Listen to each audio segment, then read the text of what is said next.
আলাইকুম সবাইকে, সবাই কেমন আছেন? অবশ্যই ভালো আছেন। আমি নসীম হোসেন আপনার সঙ্গে নতুন একটি ব্লগ নিয়ে চলে আসি। এটা হচ্ছে আমার বাবার মিউজিক রুমে কী আছে তার সঙ্গে সব শেয়ার করবো। তো লেটস গো ইট। এসে করলাম বাবার মিউজিক রুমে। তো চলেন লেটস গো, আপনাদের দেখাই কী আছে বাবার মিউজিক রুমে। তো ফার্স্টেই আছে, এগুলো হচ্ছে একটা ক্যাজন। এটা খুবই সুন্দর, এটা বাজায় সবাই। আর এদিকে হচ্ছে আছে একটা গিটার। যে গিটারটা আপনাকে আমি সুন্দর মতো দেখাই। এই তো সেই গিটারটা কিন্তু অনেক সুন্দর, আর এটা অনেক আগেরও কিন্তু।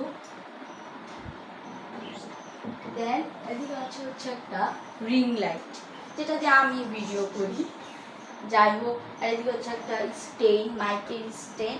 আর এদিকে হচ্ছে একটা কিবোর্ড, ওই কিবোর্ডটা নষ্ট যদিও, তারপর এটা রেখেছি। আর এদিকে আছে আপনার যে স্টিক, ড্রামস অ্যান্ড প্যাডের জন্য আপনাদের ড্রামসটা খুব সুন্দর মতো দেখায়। এই যে ফুল ড্রামসটা আমাদের দেখছেন, এটা অনেকটা পুরানো, আর এটাতে অনেক স্মৃতি জমে আছে আমার বাবার। এই যে পুরো ড্রামসটা। আর এদিকে হচ্ছে প্যাডটা জন্য আপনাদের খুলে দেখাই আমি। এই যে সেই প্যাড দেখছেন, যাই হোক, এটা আমরা ঠিকই রেখেছি। আর এদিকে আছে হচ্ছে আপনার গিটার, আরেকটা গিটার। এই তো সেই গিটারটা দেখছেন, এটা পুরো ব্ল্যাক। এটা আমার কাছে পার্সোনালি খুব ভালো লাগে, ব্ল্যাক দেখে। ব্ল্যাক কালার আমার ফেভারিট যেহেতু। যাই হোক, রেখে দিই এখন।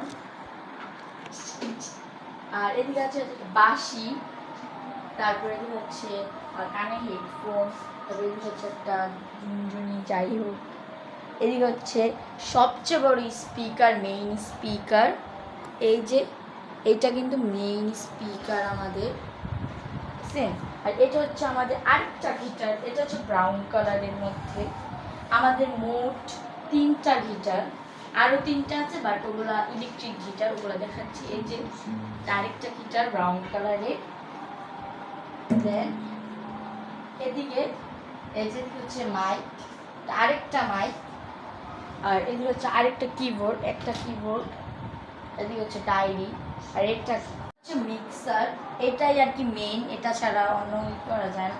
এদিকে হচ্ছে বাবার ল্যাপটপ, এই তো। আর এদিকে আরেকটা কিবোর্ড, দেন আরেকটা মাইক। আর এটা হচ্ছে মাইকের স্টেনগুলা। ওদিকে ভিডিও স্টেন আছে, এই যে আরেকটা স্টেন। এদিকে আরও 2টা মিক্সার আছে, এই যে ওদিকে আরেকটা মিক্সার। আর এই তো। আর এদিকে হচ্ছে আমাদের স্পিকারগুলা। আর এদিকে মেন হচ্ছে আমাদের 3টা এদিকে হচ্ছে স্পিকারগুলো, এই যে কতগুলো স্পিকার দেখছেন। আর এদিকে আমাদের আছে মেইন ইলেকট্রিক গিটারগুলো। আমি তো এক্সাইটেড ইলেকট্রিক গিটারগুলো দেখানোর জন্য। এই যে ফার্স্টেই সে ব্রাউন কালার, এই যেটা হচ্ছে একটা ব্রাউন কালার। এগুলো অনেক ভারী, ধরার মতো না, তাই আমি রেখে দিই। এই যে সেই ইলেকট্রিক গিটার, একটা ফার্স্ট নাম্বার ইলেকট্রিক গিটার। দেন এটা হচ্ছে সেকেন্ড, এই তো সেকেন্ড ইলেকট্রিক গিটারটা। এটা কিন্তু খুবই সুন্দর, হ্যাঁ না? দিকটা খুব সুন্দর একটা ডিজাইন করা আছে, আমার ড্রেসের সাথে ম্যাচ হয়ে গেছে। যাই হোক, এটা কিন্তু ব্ল্যাক কালার, এটা রেখে দিই। এদিকে হচ্ছে আরেকটা ইলেকট্রিক গিটার, এইটা বাবার অনেক পুরানো, ওগুলা নতুন হলেও কয়েক বছর ধরে কিনা, এটা অনেক আগের কিন্তু। তা বাবা যখন ফার্স্ট গিটার শুরু করছে তখন থেকে এই ইলেকট্রিক গিটার ইউজ করে। তো এদিকে আছে আরেকটা স্পিকার, আর 2টা স্পিকার। এই যে এটা আরেকটা স্পিকার। আর এদিকে সব ডায়েরি আছে বাবার। আর এই ডায়েরিগুলোর মধ্যে হচ্ছে আপনার লেখা হচ্ছে বাবার নিজের গান, ওগুলো আরেকদিন দেখাবো। যাই হোক, আর এটার মধ্যে কি আছে তো চলেন দেখাই। এটার মধ্যে হচ্ছে আছে আপনার পেহেলা। তো ওয়েটে খুলে ফেলবেন, এই যে সেই পেহালাটা দেখছেন কতটা পরিমাণ সুন্দর। তো এটা চলে আমি একটু বের করে দেখাই আপনাদের।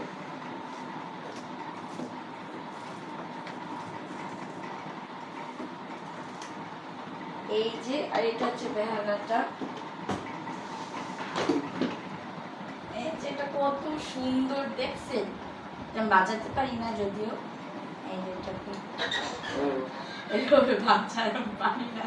এটা কত আমার কাছে এটা অনেক ভালো লাগে, এটা অনেক কিউট অনলি তাই। তো চলেন ওদিকে আর কি কি আছে আমরা দেখাচ্ছি। এটা হচ্ছে তবলা, তো চলেন তবলাগুলো দেখাই। এই যে তবলাগুলো দেখুন, এই যে সেই তবলাগুলো দেখছেন, তবলাগুলো কত সুন্দর। এই যে আপনি একটু দেখেন একটা ক্লোজ দিয়ে, যে এই যে তবলাগুলো, যাই হোক এখন ওদিকে যাই। এদিকে হচ্ছে এটা কি বলে জানি, এটাকে হচ্ছে ঢোল বলে। এই যে এটাও কিন্তু খুবই সুন্দর। যাই হোক এদিকে হচ্ছে আরেকটা ক্যাজন, এটা হচ্ছে মিনি ক্যাজন আর ছোট ক্যাজন বলে এটাকে, এটাও খুবই সুন্দর। আর এদিকে হচ্ছে লাস্ট কি আছে আমাদের কাছে হচ্ছে হারমোনিয়াম। এই যে হারমোনিয়ামটা আপনাদের ক্লোজ একটু দেখাই, এই যে এটাও কিন্তু খুবই। এদিকে হচ্ছে হারমোনিয়ামটা, হারমোনিয়ামটা আসলে আমাদের খুব ছোটোবেলার স্মৃতি, আমরাও ছোটোবেলায় কিন্তু এগুলো একটু এমনি বাজাইতাম। যাই হোক হারমোনিয়ামটা খুবই সুন্দর। তো আজকের এই ব্লগটি আমার এই পর্যন্তই, সবাই ভালো থাকবেন সুস্থ থাকবেন, আল্লাহ হাফেজ। আজকে আমার এই ব্লগটি এই পর্যন্তই রইল, সবাই লাইক কমেন্ট সাবস্ক্রাইব করে যাবেন। আর আমার এই মিউজিক রুমের বাবার শখের মিউজিক রুমের ব্লগটা আপনাদের কাছে কেমন লেগেছে অবশ্যই কমেন্টে জানাবেন।